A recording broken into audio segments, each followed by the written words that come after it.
नमस्कार। अपना प्रदेश उत्तर प्रदेश उत्तराखंड देख रहे हैं आप। मैं हूं आपके साथ पूजा मोहन पांडे। बुलेटिन की शुरुआत बड़ी और अहम जानकारी के साथ करेंगे। वाराणसी के लिए बड़ी खबर है। शंघाई सहयोग संगठन में सम्मान मिला है वाराणसी को। पहली पर्यटन और सांस्कृतिक राजधानी घोषित की गई है वाराणसी। काशी को सम्मान मिला है। सभी सदस्य देशों की सहमति के साथ में यह घोषणा हुई है। उज्बेकिस्तान के समरकंद में घोषणा हुई है।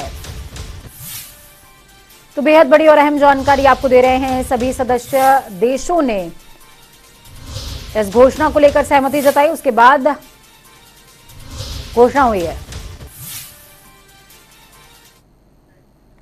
वहीं मुख्यमंत्री योगी आदित्यनाथ ने उत्तर प्रदेश में पल्स पोलियो अभियान का आगाज कर दिया। आपको बता दें, अभियान के तहत प्रदेश के 50 जनपदों के लगभग 2,27,00,000 बच्चों को पोलियो ड्रॉप्स पिलाई जाएगी। इसमें पहले दिन 77,000 बूथों पर, जबकि दूसरे दिन से लेकर के हर दिन 15,000 पर्यवेक्षकों के नेतृत्व में 48,000 टीमें घर घर पहुंचेंगी और 5 साल से छोटे बच्चों को पोलियो ड्रॉप्स पिलाई जाएगी।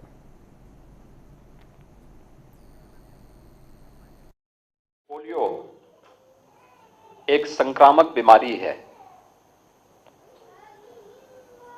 लेकिन जब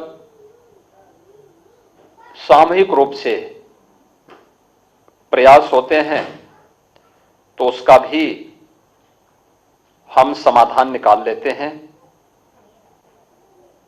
पल्स पोलियो अभियान इस देश के अंदर उसी सामूहिक ताकत का एहसास कराता है। हम लोगों को याद है कि इसके लिए गांव-गांव में, हर मोहल्ले में बूथ लगाने, उससे पहले अवेयरनेस के बृहद कार्यक्रम को साथ में लेकर के तमाम उन संगठनों ने, विश्व स्वास्थ्य संगठन, यूनिसेफ,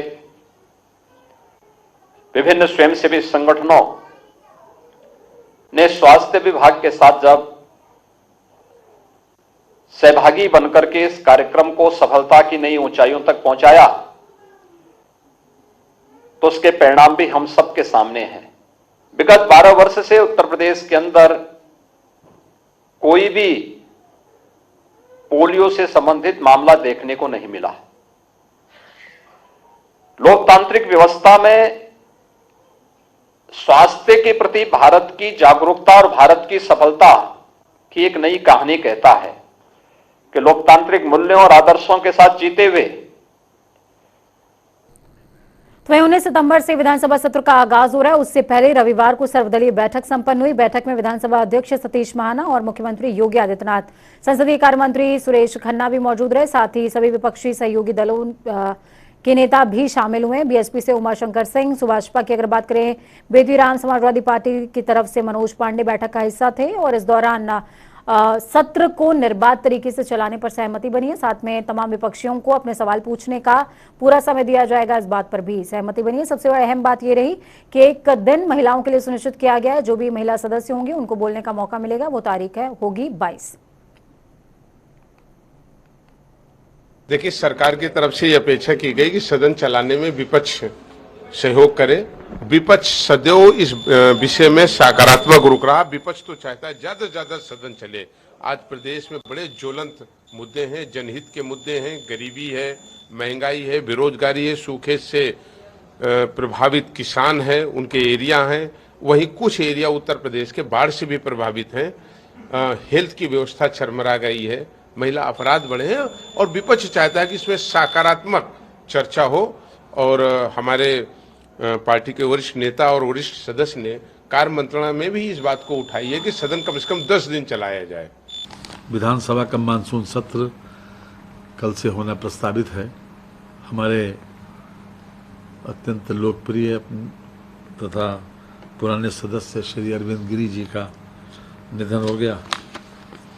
कल उनका निधन का निर्देश विधानसभा में आएगा, उसके बाद कंडोलेंस होकर हाउस उठ जाएगा। तो वहीं हरदोई में आबकारी राज्य मंत्री नितिन अग्रवाल ने निशुल्क स्वास्थ्य मेले का उद्घाटन किया। इस दौरान मंत्री ने सरकार की उपलब्धियों को भी गिनाया और कहा कि सरकार टीबी के मरीजों को लेकर काफी गंभीर है। मंत्री ने यह भी कहा कि सरकार मरीजों के स्वास्थ्य के लिए कृत संकल्पित है। उन्होंने कहा सेवा पखवाड़े के अंतर्गत नेता मंत्री हॉस्पिटल को जनहित की योजनाओं को जनता तक पहुंचाने के लिए गोद ले रहे हैं। देखिए, सेवा पखवाड़े का कार्यक्रम चल रहा है पूरे देश प्रदेश में और उसी कार्यक्रम में आज स्वास्थ्य शिविरों का आयोजन किया गया है, जिसमें आज मैं अपने हरदोई के एक अर्बन पीएचसी पे स्वास्थ्य शिविर का उद्घाटन मैंने किया है। और लगातार सरकार स्वास्थ्य के क्षेत्र में काम कर रही है, योजनाएं चला रही है, जनता के बीच में स्वास्थ्य की सुविधाओं को पहुंचाने का काम कर रही है। और जैसा कि आपने देखा कि प्रधानमंत्री जी ने भी आह्वान किया कि टीबी मुक्त हमें इस देश को करना है, उस कड़ी मुरादाबाद से समाजवादी पार्टी के सांसद डॉक्टर एसटी हसन ने एक बार फिर से विवादित बयान दिया। आपको बता दें, समाजवादी पार्टी के सांसद ने जब लखीमपुर में हुई दुष्कर्म की घटना पर उनसे सवाल किया गया तो उन्होंने कहा कि इससे पहले भी 2 दलित युवतियों के साथ बलात्कार हुआ था और वो पेड़ पर लटकी हुई मिली थी, उनकी मौत हो गई थी। और अब जिन लोगों ने ये अपराध किया है, जाहिर है उन्हें सख्त से सख्त कानून के मुताबिक सजा मिलनी ही चाहिए और अगर वो मुसलमान हो तो उन्हें चौराहे पर आधा आधा जमीन में गाड़ दिया जाए और उन्हें पत्थरों से मारा जाए ताकि कोई आगे से दुष्कर्म करने की कोशिश ही ना करे। युवतियों की तो मौत हो गई थी, उन्होंने वो तो पेड़ पे लटकी हुई मिली थी, उनके साथ रेप भी हुआ था, दलित युवतियां थी और जिन लोगों ने ये दुष्कर्म करा है, जाहिर सी बात है कानून के हिसाब से उन्हें सख्त से सख्त सजा मिलनी चाहिए। और अगर वो मुसलमान हैं तो उनको चौराहों पे आधा आधा जमीन में गाड़ दिया जाए और उन्हें पत्थरों से मार दिया जाए। टीम इंडिया का हिस्सा रहे क्रिकेटर चेतेश्वर पुजारा अपनी पत्नी पूजा पुजारा के साथ चित्रकूट पहुंचे। इस दौरान उन्होंने सदगुरु सेवा संघ का भ्रमण करते हुए संस्था के काम भी देखे। डायरेक्टर डॉक्टर वीके जैन ने चेतेश्वर पुजारा को स्मृति चिन्ह भेंट किया। चेतेश्वर के गुरुजी रणछोड़ दास महाराज उनके गुरु थे और इस दौरान उन्होंने ट्रस्ट का निरीक्षण भी किया है और तमाम लोगों को अपने हाथों से खाना भी परोसा।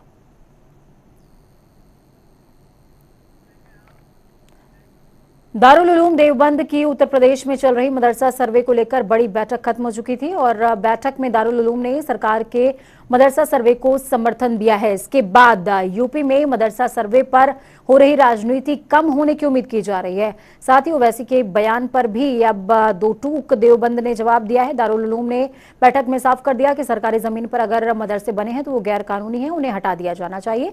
निजी जमीन पर बने मदरसे उचित हैं।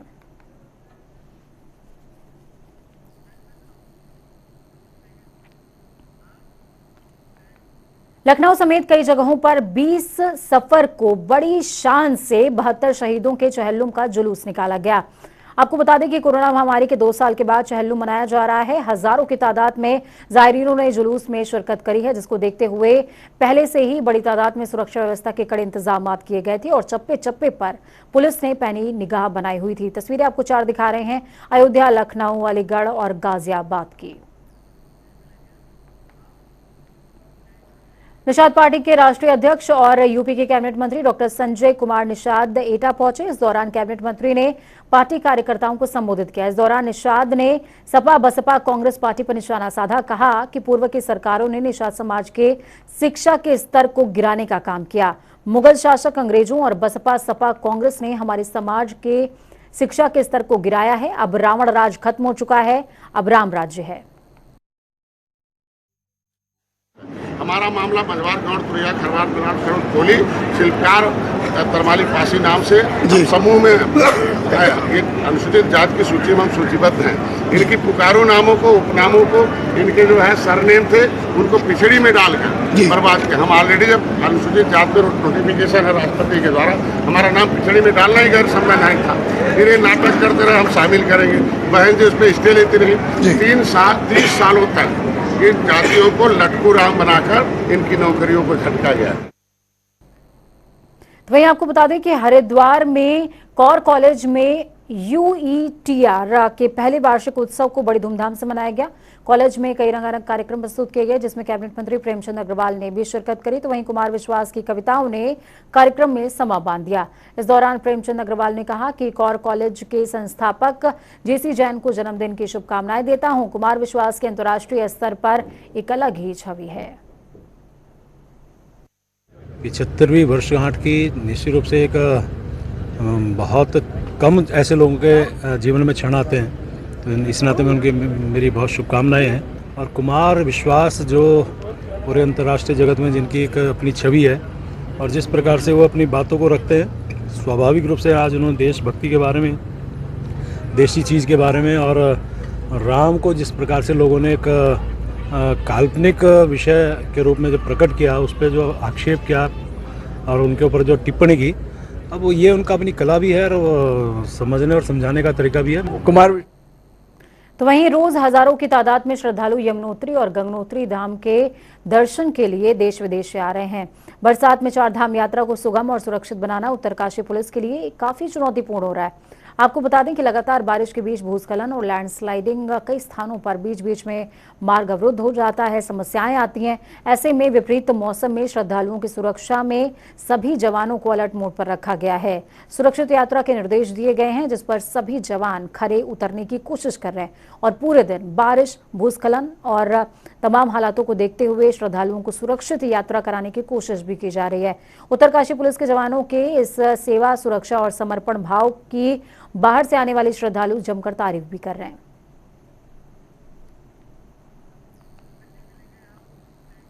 तो वहीं पूर्व मुख्यमंत्री हरीश रावत अपने बयानों को लेकर लगातार चर्चाओं में बने रहते हैं। हाल ही में उन्होंने अपने सोशल मीडिया पेज पर पोस्ट साझा की, जिसमें उन्होंने कहा कि ऐसे 20 विभाग की सूची उनके पास आई है जिनकी भर्तियां नियम विरुद्ध हुई हैं।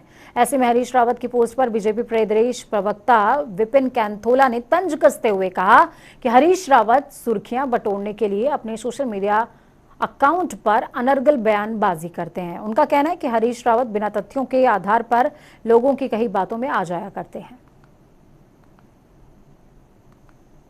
इस समय एक जलजला सा आया हुआ है। हर नौकरी को जो है शक की दृष्टि से देखा जा रहा है। अधीनस्थ चयन आयोग में, सचिवालय में, कोऑपरेटिव में, बहुत सारी चीज़ों में, LT में भर्तियों में घोटाले सामने आए हैं।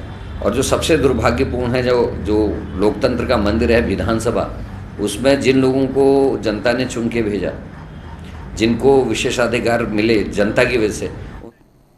तो वहीं बागेश्वर के मार्कंडे घाट पर लोगों ने अपने पितरों के लिए त्रिपिंडी श्राद्ध किया है। आपको बता दें कि बागेश्वर के सूर्य गोमती घाट में त्रिपिंडी श्राद्ध का बड़ा महत्व है। कुमाऊं के काशी के नाम से विख्यात बागेश्वर में त्रिपिंडी श्राद्ध करने दूर दूर से श्रद्धालु आते हैं।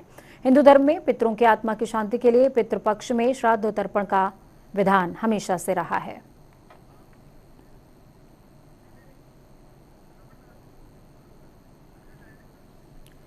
मार्कंडे घाट पर त्रिपिंडी श्राद्ध किया गया है। पितरों के लिए त्रिपिंडी श्राद्ध का काफी ज्यादा महत्व माना जाता है और अगर बागेश्वर की बात की जाए तो यहाँ पर भी श्राद्ध का काफी ज्यादा महत्व माना जाता है।